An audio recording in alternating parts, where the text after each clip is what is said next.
চলে আসলাম আমাদের most weighted বিয়ের ব্লগ নিয়ে। বিয়ের দিন আসলে মোবাইলে আমি কিছুই ক্লিপস নিতে পারিনি, যা আশেপাশ থেকে টুকটাক কালেক্ট করতে পেরেছি ওটাই আজকে আপনাদের সাথে শেয়ার করব। অ্যাজ আপনারা অনেকেই রিকোয়েস্ট করছিলেন বিয়ের ব্লগের জন্য। বিয়ের দিন সকাল থেকে আসলে তেমন কিছুই করা হয় নাই, স্ট্রেস শুরু হয় আমার দুপুর থেকে। দুপুরের লাঞ্চটা খুবই সিম্পল রেখেছিলাম, যেহেতু সারাদিনই আমাকে কষ্ট করতে হবে। অ্যান্ড এই খাবারটা আমার খুবই পছন্দের, ভাজা চিংড়ি মাছ, সাথে ছিল টমেটোর টক। আর এই তো আমার ওয়েডিং গাউন আমি একদম বের করে সামনেই রেখেছিলাম যাতে রেডি হওয়ার পরপর একদম পরে ফেলতে পারি।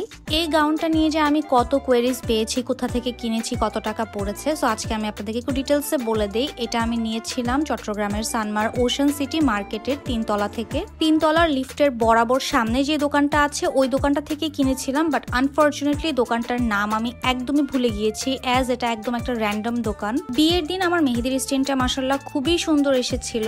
আর আমার শ্বশুর বাড়িতে শাওন এখানে অনেকগুলা ফুল কিনে এনেছিল রুম সাজানোর জন্য, যদিও সব ডেকোরেশন ওর কাজিনরাই করেছিল। এটা হচ্ছে আমাদের বিয়ের ভেন্যু। ফটোশুটের জন্য আমার আর শাওনের একটু আর্লি চলে আসার কথা ছিল, বাট আমার আগে শাওন পৌঁছাই গেছিল, অ্যাজ আমি বাসায় সেজেছি আর আমার একটু লেট হয়ে গেছিল একা একা সাজতে গিয়ে। শাওন ভেন্যুতে আগে আগে এসে অনেক সুন্দর সুন্দর কিছু ফটো সেশনও করে ফেলে। এরপর আমিও এসে আমরা একসাথে কাপল ফটোশুটটা করে ফেলি। এরপর শাওন চলে যায় এন্ড একদম বরযাত্রা নিয়েই আসে। গেটে যখন শাওন তার শালাশালিদের সাথে যুদ্ধ করতেছিল তখন I was enjoying my cold coffee, যেটার কোনো ভিডিও ফুটেজ নাই, তাই আমি একটা ছবি অ্যাড করে দিলাম। শাওনরা ঢুকে যাওয়ার পরই আমি আমার এন্ট্রিটাও নিয়ে নিই। আমি চাইছিলাম শাওন এন্ট্রি দেওয়ার পরে আমার এন্ট্রিটা হোক, বাট সার্কামস্টেন্স অনুযায়ী আমাকেই ফার্স্টে এন্ট্রি দিতে হলো। টু বি অনেস্ট আমার সারা জীবনের একটা ড্রিম ছিল এই ওয়াকটা, and it happened so quickly. আলহামদুলিল্লাহ যে সবকিছু এত সুন্দরভাবে এত পারফেক্টলি হয়েছে। তারপর একদম রাজকীয় এন্ট্রি নেয় শাওন। এইটা পুরাই একটা সারপ্রাইজ এন্ট্রি ছিল। আই হ্যাড নো আইডিয়া যে শাওনও নাচবে এই এন্ট্রিতে। ও এত শাই একটা ছেলে কিভাবে এতগুলা মানুষের সামনে এত সুন্দর একটা পারফরমেন্স দিছে। মাশাল্লাহ মাশাল্লাহ। আমি একা সারপ্রাইজ হই নাই, ওইখানে সবাই লিটারালি সারপ্রাইজ হয়ে গেছিল, কারণ শাওন থেকে এটা পুরাই আনএক্সপেক্টেড ছিল।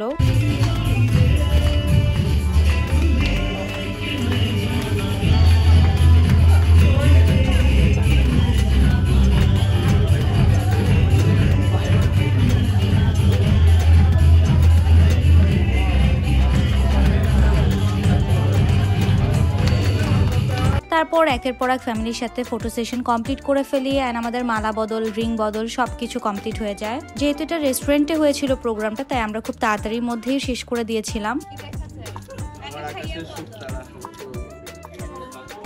ফুল প্রোগ্রাম জুড়ে I was a happy bride. আমি আমার বিয়ের প্রত্যেকটা ফাংশন, প্রত্যেকটা মোমেন্ট অনেক বেশি এনজয় করেছি আলহামদুলিল্লাহ। But in the and it became A super sad moment. আচ্ছা ঠিক আছে, মেয়েকে হাসি খুশি বিদায় দিতে, ও কান্না করতে চাচ্ছে না। বিদায়ের টাইমটা না পুরো একটা মিক্স ফিলিং কাজ করতেছিল আমার ভিতর।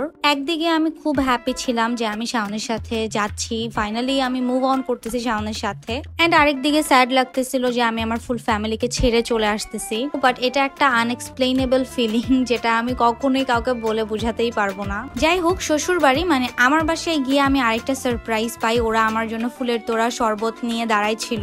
আই ওয়াজ হ্যাপি যে আমাকে এত সুন্দর করে বরণ করা হচ্ছে, বাট পরে জানতে পারলাম যে আমাকে অ্যাকচুয়ালি গেট ধরা হচ্ছে, মানে টাকা দিয়ে ছুটে আমাকে ভিতরে ঢুকতে হবে। অনেক চেষ্টা করে বুঝাই শোনায় বাবা সোনা ডেকেও আসলে আমি ঢুকতে পারলাম না। ওদের ডিমান্ড আমার ফুলফিল করতেই হলো।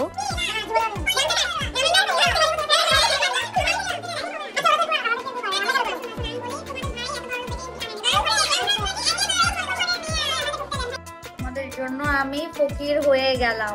থ্যাংক ইউ ফকির হয়ে যাওয়ার জন্য। আমাদের সম্মানে দাও, এবার কেটে দাও। আচ্ছা থ্যাংক ইউ।